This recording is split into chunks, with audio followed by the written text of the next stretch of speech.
مساء الخير على كل مستمعين ومشاهدين راديو في السكة. أنا غادة يسري في برنامج الحياة حلوة.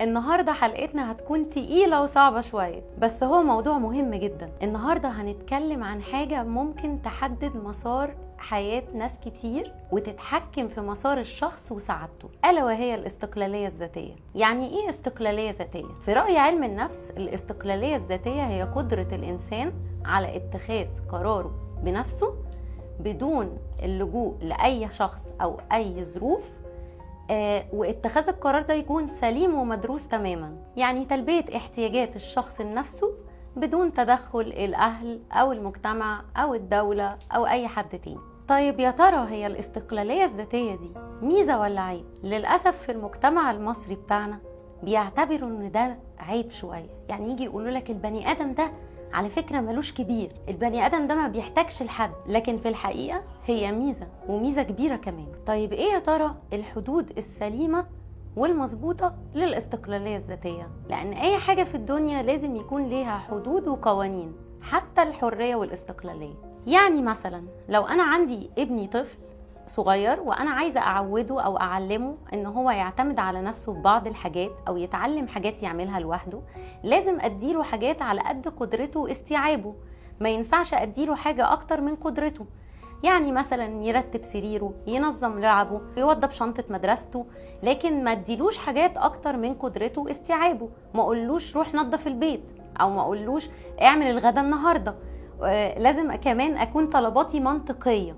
طيب هو ليه ساعات نشوف أشخاص نلاقيهم كده معتمدين على نفسهم جدا وشايلين الليلة كده ونقول دول شافوا الهم من وهم صغيرين، وأشخاص بقى تانيين تلاقيهم كده ملخومين ومش عارفين يعملوا حاجة ومعتمدين على اللي حواليهم، وتشوفهم تقول ده مولود في بقه معلقة دهب؟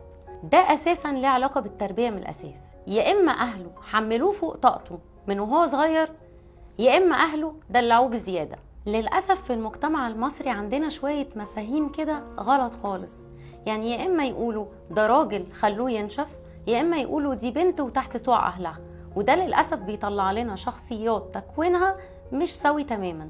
يعني ما عندهمش الاستقلالية الذاتية فعلا، حتى لو هم بيشتغلوا وبيصرفوا على نفسهم، بس ما فيش استقلالية ذاتية في أمور تانية، في اتخاذ القرارات مثلا، أو في شكل سير الحياة وهكذا. يعني تلاقي مثلا الراجل بيصرف على بيته ومستقل وكل حاجة، بس ما بيديش الوقت الصح لأسرته. وتلاقي ست تانية مقضية حياتها كلها عشان خاطر ولادها وما فيش أي حاجة بتحققها لذاتها. فبالتالي تكوين الشخصية بيطلع مش مظبوط من أساسه. يبقى احنا نفهم من الكلام ده إن الاستقلالية الذاتية بتبتدي تتكون في التربية، وبعد كده بتتنقل للشخص نفسه بعد سن 18، وبيبقى الواحد قدامه حاجة من الاتنين: يا إما يكمل على النهج المجتمعي ونهج الأهل ويربي بنفس الطريقة، يا إما إن هو يقرر إن هو يفكر بنفسه في اتخاذ قراراته وشكل حياته اللي هو عايزه، ويبتدي يكون استقلاليته بنفسه. ودي أول خطوة لتحقيق الاستقلالية الذاتية. طيب ايه هي الحاجات الأساسية واللي لازم تكون موجودة لتحقيق الاستقلال الذاتي؟ حسب هرم العالم ماسلو، فاحنا بنحتاج لحاجات معينة لحد ما نوصل للاستقلالية الذاتية. رقم 1 الاستقلال المادي، ان انا يبقى ليا دخل مادي اقدر بيه ان انا البي احتياجاتي الشخصية من مأكل ومشرب وهكذا. حتى لو انا اهلي ظروفهم المادية كويسة جدا، لكن برضو انا لازم اشتغل واحقق ذاتي بنفسي. هنا في مصر طبعا في المجتمع المصري لما بيكون لسه البنت او الولد صغيرين في حدود 18-19 سنة، بيعتبروها عيب جدا ان هم يروحوا يشتغلوا، بما ان هم اهلهم مستواهم الاجتماعي كويس جدا ومش محتاجين حاجة زي دي، ويقولوا لهم ركزوا في مذاكرتكم. ومش واخدين بالنا خالص ان الشغل ده بيكون الشخصية وبيكون الاستقلال الذاتي، هو اول خطوة لتكوين الاستقلال الذاتي. الاعتماد على النفس في تلبية الاحتياجات، دي حاجة مهمة جدا. رقم 2، ازاي تقدر تواجه مشاكل وصعوبات الحياة بنفسك وتاخد قرارك بنفسك. طبعا احنا هنا عندنا الشعب المصري عارف مصلحتك اكتر منك، وهو كده لما بيقعد يتكلم بيقعد يقولك انت المفروض تعمل كذا، مع ان دي مش حياته اصلا، بس هو شايف مصلحتك اكتر من نفسك طبعا. بس انا يعني عن نفسي شايفة ان دي حاجة غلط جدا جدا، لان كل واحد حر ان هو يختار شكل الحياة اللي هو عايزه بنفسه.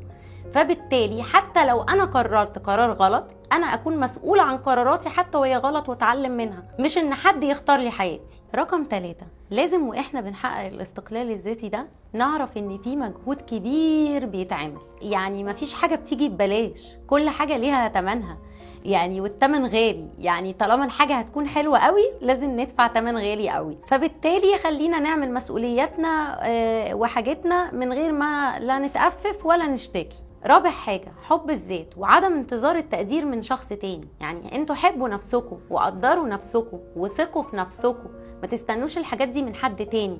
ولازم تكتشفوا نفسكم كويس وتعرفوا نفسكم وتحددوا انتوا ايه الحاجات اللي انتوا محتاجينها لتحقيق سعادتكم، لرسم مستقبلكم وحياتكم. ما تستنوش الحاجات دي من حد تاني، انتوا حددوا ده بنفسكم. خامس حاجة واهم حاجة واخر حاجة، ان احنا لازم نعمل حدود للاشخاص اللي حوالينا. يعني مفيش مشكلة ان انا اطلب رأي حد، لكن لازم الناس تعرف حدودها في تدخلها في حياتي. يعني ما تتدخلش في اللي ملهاش فيه. وكمان بقى مش وضع حدود للناس بس، لا ده انا لازم احط حدود وقوانين لنفسي انا شخصيا، لاني زي ما قلت في الاول ان كل حاجة ليها حدودها وقوانينها وظروفها. فاخد بالي كويس قوي وانا بتخذ قراراتي ان قراراتي دي ما تكونش مؤذية لنفسي او للاشخاص اللي حواليا. يعني ما اجيش اذي الناس واقول انا حرة، لا، انا لازم اراعي ضميري واراعي ربنا في اتخاذ قراراتي وشكل حياتي وكل حاجة انا بعملها في حياتي. لان في الاخر التوفيق بيكون من عند ربنا مش من اي مكان تاني. فبالتالي انا لازم اراعي ربنا كويس واراعي ضميري كويس جدا. وفي الاخر طبعا تحقيق الاستقلال الذاتي ده هو صحيح رحلة، ورحلة صعبة جدا، لكن في الاخر اكيد بتخلي حياتنا احلى. انا بتمنى لنفسي وبتمنى لكم التوفيق في الرحلة الصعبة دي. وبكده حلقتنا تكون خلصت النهاردة. شكرا على حسن استماعكم. كنت معاكم غادة يسري في برنامج الحياة حلوة على راديو في السكة. اشوفكم الحلقة الجاية على خير ان شاء الله. سلام.